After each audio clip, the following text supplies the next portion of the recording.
अस्सलाम वालेकुम नाज़रीन, आप देख रहे हैं न्यूज़ टॉक। मैं हूं Yasmeen Jamal. Election commission of Pakistan के गुज़िश्ता रोज़ सुन्नी इत्तेहाद काउंसिल की जानिब से मखसूस नशिस्तों के लिए जमा करवाए जाने वाली दरखास्त को मुस्तरद किए जाने के बाद एक दिलचस्प सूरत हाल पैदा हो गई है। 5 रुकनी बेंच में से अक्सरियत ने इलेक्शन कमीशन के फैसले में इस बात से इत्तफाक किया है कि सुन्नी इत्तेहाद काउंसिल को जिन मखसूस नशिस्तों से महरूम किया गया वो दीगर पार्लिमानी जमातों में तनासुब के हिसाब से बांट दी जाएं, जिसके बाद सुन्नी इत्तेहाद काउंसिल कौमी असम्बली की 23 नशिस्तों जबकि सूबाई असम्बली की 54 मखसूस नशिस्तों से महरूम हो गई है, जिसके लिए मुस्लिम लीग नून, पीपल्स पार्टी, MQM और जमीयत उलमा इस्लाम फे की जानिब से इलेक्शन कमीशन में दरखास्त दी गई थी कि जबकि इस अक्सरती फैसले से एक रुकन ने इख्तलाफ करते हुए अपने नोट में लिखा है कि इन मखसूस नशिस्तों को खाली रखा जाए, लेकिन 9 मार्च को मुनक्किद होने वाले सदारती इंतखाबात के लिए इलेक्टोरल कॉलेज का पूरा होना जरूरी है, जिसमें हुकूमत के उम्मीदवार आसिफ अली जरदारी जबकि अपोजिशन के उम्मीदवार महमूद खान अचकजई हैं। सुन्नी इत्तेहाद काउंसिल को मखसूस नशिस्तें ना मिलने और दीगर पार्लिमानी जमातों में इन नशिस्तों की तकसीम से कौमी और सूबाई असम्बलियों में हुकूमती इत्तेहादी जमातों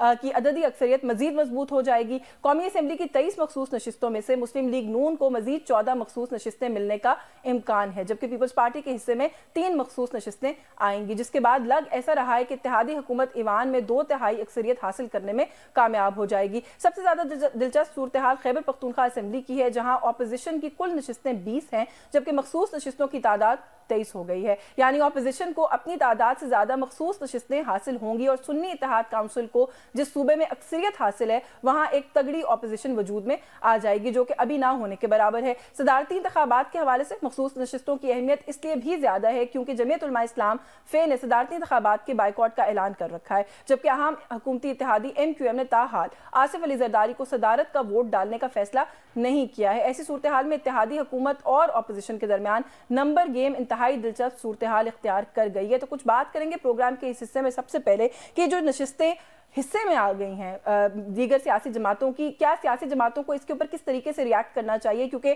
एक सवाल ये ज़रूर किया जा रहा है कि ये सियासी जमातें क्यों इलेक्शन कमीशन के पास गई और ये मुतालबा किया कि किसी और की हिस्से की जो नशिस्तें हैं वो हमें दे दी जाए। हमारे साथ प्रोग्राम में इन सभी इशूज़ पर बात करने के लिए मौजूद है सीनियर सियासतदान है पाकिस्तान मुस्लिम लीग नवाज के दस्तगीर खान साहब ने हमें ज्वाइन किया। बहुत शुक्रिया सर आपका आपके वक्त के लिए। सर सबसे पहले तो यही मखसूस नशिस्तों का जो मामला है इसी से अगर गुफ्तगू का आगाज़ कर लें सर। सारी सियासी जमातें जो कि इस वक्त पार्लियामेंट में मौजूद है सर, ऑलरेडी आप सबकी दरखास्तें इलेक्शन कमीशन के पास मौजूद थी कि अगर ये रिजर्व सीट्स का मसला सुन्नी इत्तेहाद काउंसिल के फेवर में रिजॉल्व नहीं होता तो फिर ये नशिस्तें आप लोगों को मिल जानी चाहिए। तकरीबन 14 नशिस्तें नून लीग के हक में इजाफी आएंगी, which is a big number. आप लोग सर क्यों किसी और की नशिस्तों पर नजर लगाए बैठे थे? ये एक सवाल है जो बहुत से लोग समझने की कोशिश कर रहे हैं। आप लोगों की तो अपनी कोलिशन गवर्नमेंट फॉर्म हो गई है, तो ये क्यों सर के ऊपर टैग लगाना है कि आपके पास PTI की या सुन्नी इत्तेहाद काउंसिल की नशिस्तें आ गई हैं? देखिए, इलेक्शन कमीशन ऑफ पाकिस्तान ने कानूनी तौर पर दुरुस्त फैसला किया है। जमहूरी तौर पर जरूर तहफुजात हो सकते हैं, लेकिन पहली बात कि आजाद उम्मीदवारों का जो अलहदा निशानों पर मुंतखब होकर आए हैं उनका ये क्लेम करना कि जी हम एक हैं और उसके लिहाज से हमारी नशिस्तें होनी चाहिए, तो पहले उन्होंने सुन्नी इत्तेहाद काउंसिल ज्वाइन कर ली। अब उसके बाद इशू ये खड़ा हो गया, और आपके नाजरीन में से अक्सर ये नहीं जानते कि मखसूस नशिस्तों के लिए भी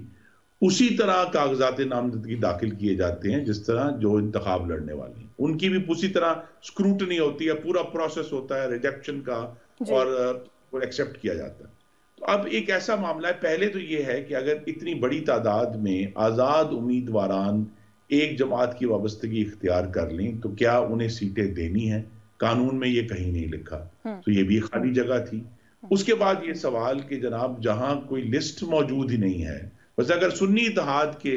कागजात नामजदगी दाखिल हुए होते या उनकी साथ ही एक लिस्ट भी दाखिल की जाती है कि इन लोगों के कागजात नामजदगी दाखिल है और ये हमारी लिस्ट है, इस सीक्वेंस ना लिस्ट है ना कागजात नामजदगी है, ना उस जमात की एक्चुअल अथॉरिटी है। क्योंकि मैं ये भी याद करा दूं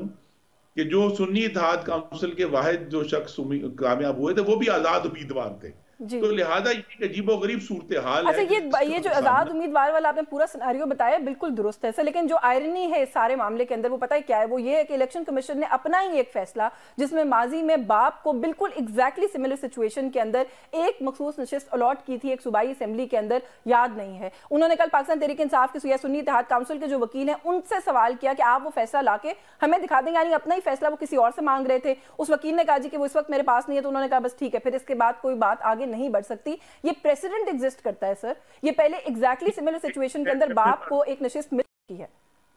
मैं फिर अर्ज करूंगा कि जहां इतनी बड़ी तादाद में नशिस्तों का मामला हो, बेहतर ये होता कि इलेक्शन कमीशन जो है वो इन सीटों को खाली रहने देते और सुप्रीम कोर्ट का इंतजार करते कि वो इसके ऊपर अपनी राय दे, या जो सबसे बेहतर तरीका है, और अब चूंकि पार्लियामान वजूद में आ चुकी है, कि कानून साजी हो। अब ये अजीब बात है कि जो लोग इन सीटों का मुतालबा कर रहे हैं बड़े जोरों शोर से, वही लोग हैं जो पार्लियामान में धमकियां देते हैं कि कानून साजी नहीं होने देंगे, हम खराबी करेंगे, हम एहतजाज करेंगे। तो लिहाजा उनके लिए भी ये सबक है कि ये कानून साजी जो होगी ये उनके हक में होगी, जमहूरी कानून साजी होगी। तो सबसे बेहतर हाल ये है कि इस सिचुएशन को डील करने के लिए कानून साजी कर दी जाए और उस वक्त तक ये नशिस्तें खाली रखी जाए, और जब ये फैसला हो जाए, कानून बन जाए, तो नशिस्तें उनको वैसे तो जो बात आप कर रहे हैं, फिर तो वो जो डाइसेंटिंग नोट है फैसले के अंदर, बेसिकली आप उससे इत्तेफाक कर रहे हैं, लेकिन सर सवाल फिर वहीं आ जाता है कि सारी सियासी जमातें पहले से एडवांस में इलेक्शन कमीशन जा चुकी थी और ये मुतालबा करके रखा हुआ था कि ये नशिस्तें आप हमें दे दें। मैं तो एक बिल्कुल प्रिंसिपल्ड मॉरल बात आपसे पूछ रही हूँ कि आप सियासी जमातों को क्या नहीं कहना चाहिए कि हमें नहीं चाहिए किसी और जमात की नशिस्तें, भाई हमारी इतनी बनती है। यही तो बात है कि हम यहाँ मीडिया पर तो ये बात कर सकते हैं, जब आप कागज पर देखते हैं तो कागज पे ये जमात बतौर एक ग्रुप के जिसको नशिस्तें देनी हैं, मखसूस नशिस्तें, वो एग्जिस्ट नहीं करती। असल इशू ये बना हुआ है कि वैसे जमहूरी तौर पर हम सब ये चाहते हैं कि जिसका जितना मैंडेट है उसके मुताबिक वो नशिस्तें मिलें, लेकिन कागज पर इसकी कोई मौजूदगी नहीं है इस पूरे ग्रुप की, जिस ग्रुप के तहत वो अब नशिस्तों का मुतालबा कर रहे हैं। तो लिहाजा ये थोड़ा सा पेचीदा मामला है और इसलिए यही बेहतर था कि इसको सुप्रीम कोर्ट पे जाने दिया जाता, या पार्लियामान खुद इस पर कानून साजी कर दे ताकि ये मामला एक अच्छे और कानूनी तरीके से हल हो। अभी तक तो इलेक्शन कमीशन ऑफ पाकिस्तान ने एक कानूनी खला में, लीगल वैक्यूम में अपना फैसला दे दिया। बिल्कुल ठीक है सर, लेकिन आप कह रहे हैं कागज पर मौजूद नहीं सर, वो एक रजिस्टर्ड जमात है। आपकी बात बिल्कुल दुरुस्त है कि उनके सरबराह ने भी आज़ाद हैसियत में इलेक्शन लड़ा है, लेकिन आप ये नहीं कह सकते कि वो पार्टी एग्जिस्ट नहीं करती। बल्कि पीटीआई का जो मसला था कि उनके पास निशान नहीं था, इसके पास तो रजिस्टर्ड निशान भी है sir. Again going back to the case I was referring to earlier, ये बाप वाला इशू है। टेक्निकलिटीज पे देखिए, पहली राय और फैसला इलेक्शन कमीशन का आ गया, ये मामला सुप्रीम कोर्ट में जाएगा और कहीं ना कहीं से हल होगा। और चूंकि एक गैर मामूली सूरत हाल है, एक नुक्ता नजर ये भी है कि इस गैर मामूली सूरत हाल के निमट जाने तक जो है, जो आईनी प्रोसेसेस हैं उनको रोका नहीं जा सकता सर। लेकिन इनके निमटने तक फिर एक पॉलिटिकल फोर्स को इस सारे प्रोसेस से फिर बाहर भी तो रखा जा रहा है ना। I have seen you work as a politician for more than a decade now and I think आई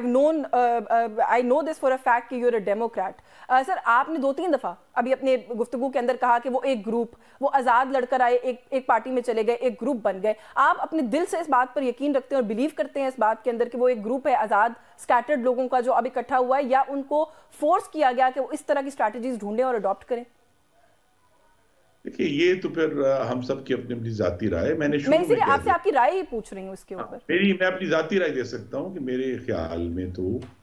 ये मामला इलेक्शन कमीशन के हैंडल करने का नहीं था, क्योंकि वो एक लीगल वैक्यूम में बात कर रहे हैं और बेहतर वही होता है। I am sorry to interrupt, मैं रिजर्व सीट्स की बात नहीं करी, मूविंग ऑन बात कर रही हूँ कि जो कुछ हुआ, जिस तरीके से हुआ, नौबत यहाँ तक आई, उस सारे अमल को सर कैसे देखते हैं? ये बात है मुसलसल की जा रही है कि इस मुल्क के अंदर पॉलिटिकल विक्टिमाइजेशन भी नई है, रिगिंग भी नई है, ये सब कुछ पहले होता रहा है, लेकिन इस स्केल पर नहीं हुआ शायद पहले कभी। देखिए, ये स्केल पर भी बहस हो सकती है और दूसरा ये है कि ये जो मैंडेट के बारे में बड़ी अफवाहें हैं कि ये बहुत बड़ा मैंडेट मिला, उनके तो वोट अगर हम काउंट भी कर लें सब आज़ाद उम्मीदवारों के, तो पिछले इंतखाब के मुकाबले में 8 लाख वोट कम उनको मिले हैं और मुस्लिम लीग नून को 5 लाख वोट ज़्यादा मिले हैं। और दूसरी बात यह है कि उनके पास 30% का मैंडेट जरूर एक ग्रुप के पास मौजूद है जिसका वो क्लेम कर रहे हैं, लेकिन 70% पाकिस्तानियों ने उनके खिलाफ भी तो वोट डाले हैं। सर बिल्कुल खिलाफ वोट तो पड़े हैं, लेकिन जो काउंट आप बता रहे हैं फॉर्म 45 के तहत है या 47 के तहत है? जी देखिए, ये भी एक बहस है कि जी मैं यहां खड़ा होकर कह दूं कि जी मुस्लिम लीग नून की जो है वो 79 नशिस्तें थी, लेकिन असल में तो उनकी 179 थी और सारा फॉर्म 47 जो थे खराब थे। इसका भी टेस्ट जो है वो मीडिया पर और पार्लियामेंट में नहीं होना। पार्लियामेंट के स्पीकर और वजीर आजम उनको वो नशिस्तें नहीं दे सकते। ये मामला दूसरे इदारों में सेटल होकर पार्लियामेंट के पास आना है, और इसीलिए ये जो ग्रुप है सुन्नी इत्तेहाद काउंसिल वाले जो लोग हैं, मेरी आपके तवज्जो से उनके सामने भी ये एक गाइडेंस है कि बजाय बलवा करने के, जूतियां दिखाने के, वो एक आईनी जदोजहद करें ताकि उनको जो हकूक है वो हासिल हो। जूते दिखाने से और बाजू और गर्दनें तोड़ने की धमकियां देने से उनके मसले और पाकिस्तान के मसले हल नहीं होंगे। मैं एक ब्रेक ले लूं सर, ब्रेक से वापस आके इस पे आपसे बात करती हूं। आपने कहा कि बलवा करने से मसला हल नहीं होगा, लेकिन इस वक्त जो सूरत हाल दिखाई दे रही है लग ऐसा ही रहा है कि आप उसको बलवा कहें या जो भी कहें, ये जो एहतजाज का सिलसिला है वो लग नहीं रहा कि वो रोकने के मूड में। तो किस तरीके से गवर्नमेंट डील करेगी, इस पर बात करते हैं इस ब्रेक के बाद। हमारे साथ रहे।